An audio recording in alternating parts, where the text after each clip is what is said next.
Ahirete inanıyoruz. Sırata inanıyoruz. Bak geçen Habertürk'te bir hoca çıkarttılar. Yaşlı bir adam. Bir sene başka bir televizyonda Ramazan programı yaptı. Konuşuyordu iftarda, sahurda. Ben de anlayana kadar bir şey demiyorum. Şimdi bakalım bu ehli sünnet midir yoksa ehli sünnetin dışında mıdır? Birden bazı anlayamıyorsun. Bazı ayet okuyor. Şeytan da çok ayet okur ha. Şeytanın bildiği ayeti bunlar da bilmez. O zaman birkaç kereler rastladım, dinledim. Adamın itikadı düzgün mü, bozuk mu anlayamadım. Bir geçen sene Ramazanlarda. Geçen değil, evet, geçen sene hapis değil. Ondan evvelki sene. Geçen gün Habertürk'te yakaladım. Vaktim de az. Dedim şunu bir dinlesem de, ey Allah'ım yanlış bir itikadı varsa dedim bunu bana meydana çıkart da bunu da anlayalım. Fişliyoruz ya biz. Biz adam fişliyoruz biliyorsun. Ben fişleme yapıyorum. Ehl-i sünnet olarak. Ya 5-10 dakikada herif 40 defa baltayı taşa vurdu. Dedi ki kadın bir spiker var o da. Onun itikadı hocalardan düzgün yani o kadının. Başı maşı açık ama o çoğu hocadan düzgün. Dedi ki Sırat Köprüsü var mıdır dedi. Dedi köprü yoktur dedi. Ulan bu Fatih Sultan Köprüsü mü be? Ne yoktur diyorsun? Kafayı mı yemişsin? Boğaziçi Köprüsü yoktur desen millet sana böyle yapar. Sırat Köprüsü yoktur dersen yuh der ya. Kadın dedi ki biz dedi öyle biliyoruz bu zamana kadar bu kadar dinledik. Yanlış mı dinledik? Ben böyle söylüyorum dedi. Sen dedi herkesi dinlersin. Fark etmez. İhtina sırat-ı müstakim, dost doğru yol işte İslam'dır, Kur'an'dır, sırat mırat yol. Ondan sonra diyor ki İslam'ın delillerini nereden anlayacağız? Soruyor. Kur'an ve sünnetten diyor. Allah'tan sünneti de söylüyor. Sünnet ne demek? Hadis demek. Hadislerde Sırat Köprüsü var mı? Var. Müslim'de var. Hem hadisler kaynaktır diyor, hem hadisleri bilmiyor, köprü yok diyor. Halbuki bu ayette ne dedi demin okudum? Ahirete inanmayanlar hani sırat-ı lenâkibûn, sırattan tökezlenecekler aşağı diyor. Kur'an'da da var. Hadi onu yoldan tökezlendiler manasına getirirsin. Şuna ne diyeceksin? Meryem suresinde Estaizu billah. Ve minkum illa variduha kâne alâ rabbike hatmen meqdiyya thumme nunecci'llezîne etteqav ve nederu'z-zâlimîne fîhâ cithiyya. Bu ayeti iyi dinle. Sizin içinizden peygamber olsun, alim olsun, evliya olsun, fark etmez. Sizin içinizden cehenneme uğramayan bir kişi kalmayacak. Hadi ne diyeceksin bu halde? Ey gibi hoca, ilahiyatçı bilmem ne. Gelmişsin 70-80 yaşına, sakalını uzatacağına kaşlarını uzatmışsın. Kaşları bu kadar olmuş, sakal sıfır. Ey gidi adam, be adam, sırat yok diyorsun. Bu ayete ne diyeceksin? Hepiniz cehenneme uğrayacaksınız diyor. Bu Allah'ın kesin kararıdır, hüküm verilmiştir, olmuş bitmiştir, dönme ihtimali yoktur diyor Kur'an. Peki şimdi peygamberlerin cehennemde ne işi var? Takva sahiplerinin cehennemde ne işi var? Allah Teala bunu yemin ettim diyor, hepiniz cehenneme uğrayacaksınız. Şimdi sıratı inkar edersen işte böyle tökezlenirsin cehennem. Neden? Çünkü Resulullah sallallahu aleyhi ve selleme sordular. Ya Resulallah sen de bir cehenneme uğrayacaksın. Burada peygamberler, dostlar, sıddıklar, şehitler, salihler cehennemde ne işi var? Ne buyurdu? Sırat köprüsü cehennemin üstüne kurulmuştur. Herkes mutlaka sırattan geçecektir. Onun için herkes mutlaka cehenneme uğrayacaktır. İlerisini okuyun. İlerisinde ne buyurdu? Ümmenin edillezine tekrar. Haramlardan sakınan, şirkten sakınan takva sahiplerini o köprüden sağ selamet ne yapacağız? Kurtarıp karşıya cennet tarafına geçireceğiz. Bütün peygamberler, sıddıklar hepsi Allahümme Rabbi sellim, sellim, Ya Rabbi kurtar, kurtar diye köprüden geçecekler. Ama kimisi nasıl geçecek? Berk-ı Hatıf gibi Yani çakan şimşek, gözleri kapan şimşek nasıl böyle bir çakıyor dönüyor? Öyle hızlı. Hiç Sırat Köprüsü 7000 sene tevkif durakları var. 7000 sene. Ama Allah'ın dostları nasıl geçecek? Öyle hızlı geçecek, geçtiğini bilmeyecek. Hatta bazıları geçtikten sonra birbirine soracak. Ya bir cehenneme uğrayacaktık, Allah yemin etti. Cehennem falan görmedik, neredeydi? Meleklere soralım diyecekler. Mahşerde meleklere sual edecekler. Melekler ne cevap verecekler? Merortumuha ve yekâbidetün. Siz sırattan hızlı geçtiniz, siz geçerken cehennem sönüktü, siz görmediniz. Hatta cehennem ne diyecek bazı müminlere? Cehennemin sesi var, sözü var. Kur'an-ı Kerim'de cehennemin konuşmalarını söylüyor. Hadis-i şerifte ne diyor? Cehennem ne diyor mümine? Cüz ya mümin. Fakat atfa'e nuruke lehebi. Ey imanlı mümin kişi!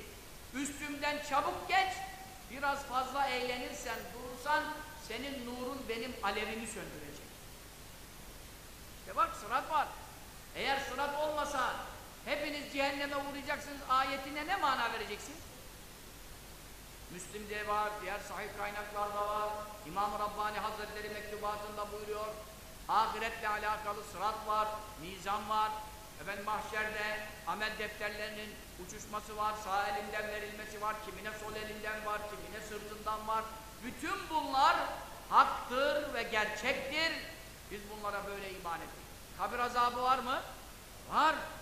Haktır. Müslim hadisinde Resulullah sallallahu aleyhi ve sellem 5 vakit namazın sonunda 4 şeyden Allah'a sığının. 4 şeyden Allah'a sığının. Siz Arapça dua bilmediğiniz için bilseniz namazın içinde okuyorsunuz. Ben namazın içinde okuyorum selamdan önce. Ama bilmeyen namazın peşine okuruz. Ne yapalım? 4 şeyden Allah'a sığının. Emrediyor. Allahümme inna ne'udübüke min azâb-i cehennem. Cehennem azabından sana sığınırız. Ne'udübüke min fitnetil mahya vel memat.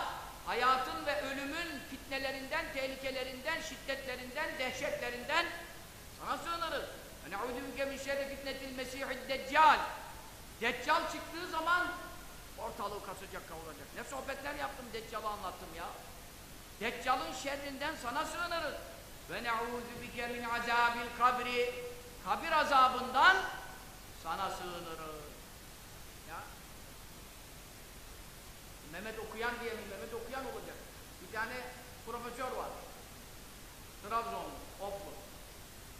Tabi bozuk adam olunca Oflular Çaykaralı diyor, Çaykaralılar Oflu diyor. Düzgün adam olunca herkes bizden diyor. Ne yapsın adamlar da ya böyle? Onu çıkartmışlar televizyona. Kabir azabı yoktur diyor. Samsun'da o. Ben Samsun'a gittim, orada bir konferans verdim. Dedim buraya geldim, burada kabir azabı yokmuş dedim. Belki burada ölürsek dedim falan. Ona bir reddiye yapmıştım birkaç seneler evvel. Geçen yine onu çıkartmışlar. Ondan sonra bana da telefon geliyor. Ya hoca efendi sen hapisten çıktın. Bunlar da televizyona çıkıyor işte. Kabir azabı yok diyor, şunu yok diyor, bunu yok diyor. Ne olacak? Bunlar acaba seni mi tahrik etmek istiyorlar? Seni mi çıkartmak istiyorlar? Vakti gelince çıkarız şimdi, dur bakalım. Ondan sonra Abdülmetin Hoca da bizim evde misafir, geçmiş olsuna gelmiş. Dedi ki seni dedi tahrik ediyorlar dedi. Çıkartmak istiyorlar dedi. Dedim hocam dedim sen niye tahrik olmuyorsun da hep ben tahrik oluyorum ya? Biraz da sen çık dedim. Metin Hoca da onların altından üstünden gelir merak etme de. Pek çıkmıyor işte, uyanık. Onun için hapse düşmüyorlar bak. Biz koy vermişik pazara. Her şey. Dedim sen niye tahrik olmuyorsun? Dedi ki benim şekerim yok dedi. Senin şekerin var dedi. Sinirim bozulunca dedi atıyor dedi şarteller. Dedim tamam da benim de şekerim var ama biraz da aklım da var dedim. Bundan sonra dikkat edeceğiz. Ama şimdi hakikaten yani böyle bir de bana da telefon ediyorlar. Ben çünkü onları dinleyemem. Vaktim yok. Aman şu çıkmış bu çıkmış. Öyle bir sinirim bozuluyor bitmez. Ya mübarek bana söylüyorsunuz da ben bunlara zaten cevapları verdim. Eski kasetleri internetlerden bulun. O cevapları yayın. Ben ne yapayım ya? Ben şimdi ne yapayım? Durduğum yerde sinirleniyorum. Sinirimden her yerim tıkanıyor ya. Tabi Allah için gazaplanmak imandandır. Ben Allah için gazaplanıyorum. Şahıslara kin tutmam. Şahıslara bozum yok. Şahıslardan nefret etmem. Ben itikatlara, bozuk inançlara savaş açmışım. Benim şahıslarla bir işim olmaz. Benim şahsi kimseye bir hakaretim olmaz. Ama adamlar bana şahsi hakarete giriyor. Çünkü ilmi bir cevap veremiyor. Yaşar Nuri mesela, ben ona sen cesetlerin dirilmesini niye inkar ediyorsun? Bütün Kur'an bunu söylüyor. Hadi hadislere inanmıyorsun. Kur'an'dan bahsediyorsun. Kur'an'da bütün parmak uçlarına kadar dirilteceğim diyor. Ruhun parmağı marmağı olur mu? Beden dirilecek, ceset kalkacak. Minatü kuracağım, topraktan kaldıracağım sizi diyor Kur'an. Toprakta ruh ne arar? Beden topraktan çıkacak. Bunları anlatıyorum. Adam bana cevap veremeyince ne diyor? 45 seneyle yargılanıyor, bir de neler konuşuyor. Ulan 450 ile de yargılanırsam yine ben Kur'an'ı söylerim. Yani sen bana dirilmeyi niye inkar ettiğini izah etsene, bir delilin varsa onu getirsene. Ona cevap veremeyince kalkıyor böyle söylüyor. Bu Haydarbaş var bir tane. Allah Allah Allah Allah. Ya ben onu ehli sünnet biliyordum. Senelerce dedim bu adam ehli sünnettir. Şimdi Şiilere yama olmuş. Şiilerin peşine düşmüş.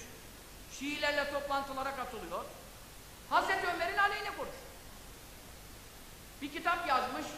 Hazreti Ömer Fatma'nın evini bastı, kapısını kırdı, dövdü, çocuğunu düşürdü. Ya Hazreti Ömer böyle bir şey yapabilir mi Peygamberin kızına ya? Sallallahu aleyhi ve sellem. Hazreti Ömer'in aleyhine neler yazmış ya kitapta? Ali Eren Hoca geldi dedi, inandım da Allah Allah bu kadar da olur mu dedim. Hapishane ziyareti. Sonra bir de baktım ki bir gazete geldi önüme, orada Rıza Zellüt diye bir yazar var. O Rıza Zellüt yazısında Hazreti Ömer'in hakkında bu şeyleri söylüyor, peşinden diyor ki kaynak olarak Haydarbaş'ın kitabına bakın. Cilt sayfa da vermiş, ha o zaman anladım ki bu adam tamamen Şiilerin adamı olmuş. Şimdi ben ona diyorum ki sen Hazreti Ömer'in aleyhine niye konuşuyorsun? Ben ona bunu söylüyorum.